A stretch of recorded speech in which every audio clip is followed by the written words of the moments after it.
তুমি কি জানো, অনেক মানুষ সারা জীবন কাটিয়ে দেয় আগামীকাল কি হবে তা ভেবে, আর অতীতে কি করতে পারেনি তা নিয়ে আফসোস করে। কিন্তু তবুও তাদের জীবন বদলায় না। কেন জানো? কারণ তারা বর্তমানকে অবহেলা করে। নমস্কার বন্ধুরা, আপনাদের সবাইকে সুনন্দর মোটিভেশন চ্যানেলে আন্তরিক স্বাগতম।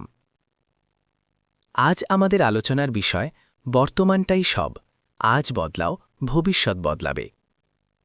কিছু মানুষ আছেন যারা সারা জীবন আগামীকাল কি হবে তা নিয়ে চিন্তা করে বর্তমান সময় নষ্ট করেন, আবার অতীতে কি করতে পারেনি তা ভেবে আফসোস করেন। এভাবে সময় কাটানো কখনোই কাম্য নয়। অবশ্যই আমরা অতীত থেকে শিক্ষা নেব এবং আগামীর জন্য সঠিক পরিকল্পনা করব, কিন্তু সবচেয়ে বেশি গুরুত্ব দিতে হবে বর্তমানকে। মানুষ আমাদের বর্তমানকে দেখবে, অতীতকে নয়। বর্তমানকে ভালোবেসে কাজ করলে আগামী দিনগুলো অবশ্যই সুন্দর হবে। মনে রাখবে, তোমার অতীতের কর্মই আজকের অবস্থার জন্য দায়ী, আর বর্তমানের কৃতকর্মই নির্ধারণ করবে তোমার আগামীকাল। তাই বর্তমান সময়কে অবহেলা করা বুদ্ধিমানের পরিচয় নয়। হতে পারে অতীতে যা করা উচিত ছিল তা তুমি করতে পারোনি, তাই বলে বর্তমানকে অবহেলা করা চলবে না। বর্তমান সময় সঠিক ব্যবহার করলে তুমি শুধু সুন্দর একটি ভবিষ্যৎই পাবে না, বরং অতীতের কর্মফলের নেতিবাচক প্রভাবও অনেকটাই কমে যাবে। জীবনে উন্নতির জন্য সুযোগের কোনো অভাব নেই, শুধু তোমাকে সজাগ থাকতে হবে। যদি কিছু সুযোগ সুবিধা হারিয়েও থাকো, অসুবিধে নেই, ভবিষ্যতে তোমার জন্য রয়েছে আরও বহু সুযোগ। সব ধরনের সুযোগ সবসময় আমাদের সামনেই থাকে। আমাদের জীবনকে সাগরের জোয়ার ভাটার সঙ্গে তুলনা করলে ভুল হবে না। জীবন কখনো ভালো, কখনো খারাপ পরিস্থিতির মধ্য দিয়ে যায়, কিন্তু যে পরিস্থিতি আসুক না কেন, আমাদের উন্নতির ধারায় যেন কোনো ভাটা না পড়ে।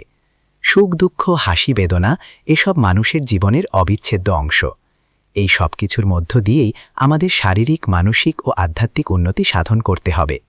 এই উন্নতি আমাদের জীবনে নিয়ে আসবে সুখের বিস্তৃত আকাশ, যেখানে থাকবে না কোনো পিছুটান। মনে রাখবে, নিজের উন্নতি চিরস্থায়ী, বাকি অনেক কিছুই স্বভাবতই অস্থায়ী। সময়ের সঙ্গে সঙ্গে অনেক কিছু আমাদের জীবন থেকে সরে যায়, তাই অতিরিক্ত মায়ায় জড়িয়ে পড়ার প্রয়োজন নেই। আমাদের মধ্যে অনেকেই আছেন যাদের সময় কিভাবে অকাজে কেটে যায় তারা নিজেরাই জানেন না, জানলেও বোঝার চেষ্টা করেন না। আবার কখনো কি করবেন ভেবে কোনো কাজই খুঁজে পান না। তাই সব পরিস্থিতিতেই নিজের ধারাবাহিক উন্নতি যেন বন্ধ না থাকে, এটা আমাদের মনে রাখতে হবে। তবে মনে রেখো, শুধু ফলের আশায় কাজ করলে ফল না পেলে হতাশা আসতে পারে। তাই কাজ করো সর্বোত্তমভাবে, কিন্তু ফলের সঙ্গে নিজেকে বেঁধে রেখো না। কি কাজ করবে তা তোমার নিয়ন্ত্রণে, কিন্তু ফল পাবে কিনা তা নির্ধারণ করে সৃষ্টিকর্তা। অনেক মানুষ প্রচুর পরিশ্রম করেও তৎক্ষণাৎ ফল পায় না, কারণ ফলের প্রাপ্তি অনেক বিষয়ের ওপর নির্ভর করে। তবে একথা নিশ্চিত, কঠোর পরিশ্রমের কোনো বিকল্প নেই। ভালো লাগে এমন কাজ করাই যথেষ্ট নয়, বরং কাজকে ভালোবেসে করাতেই সার্থকতা। কাজ করতে করতেই অভিজ্ঞতা তৈরি হয়, আর যখন সেই অভিজ্ঞতা পরিপূর্ণ হয় তখন ফল আসবেই। যে কাজই করো না কেন, তাতে নিজের স্বাক্ষর রেখে যাও, হোক তা ছোট কোনো কাজ বা বড় কোনো সাফল্য। ভিড়ের মধ্যে একটু আলাদা হওয়ার চেষ্টা করো। হয়তো আজ তুমি তোমার প্রত্যাশা মতো ফল পাওনি, তাতে হতাশ হয়ো না, হাল ছেড়ো না বন্ধু, তোমাকে জিততেই হবে। মনে রাখবে, মানুষ পারে না এমন কিছুই নেই। বন্ধুরা, আজ এই পর্যন্তই। ভিডিওটি ভালো লাগলে অবশ্যই লাইক করো, নিজের বন্ধুদের সঙ্গে শেয়ার করো, আর এমন আরও মোটিভেশন পেতে সুনন্দর মোটিভেশন চ্যানেলটি সাবস্ক্রাইব করো। ধন্যবাদ।